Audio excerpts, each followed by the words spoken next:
خیلی‌ها میگن که کابینت کارا بدقولن، اما بیاین یه ذره منطقی تر به قضیه نگاه بکنید. وقتی که شما کابینتتو به کابینت کارت سفارش میدی، اولین مرحله طراحیه.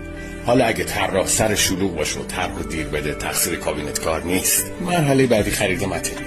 خیلی وقتا اون چیزی که شما مد نظرته توی بازار پیدا نمیشه. همین روند کارو کنتر میکنه.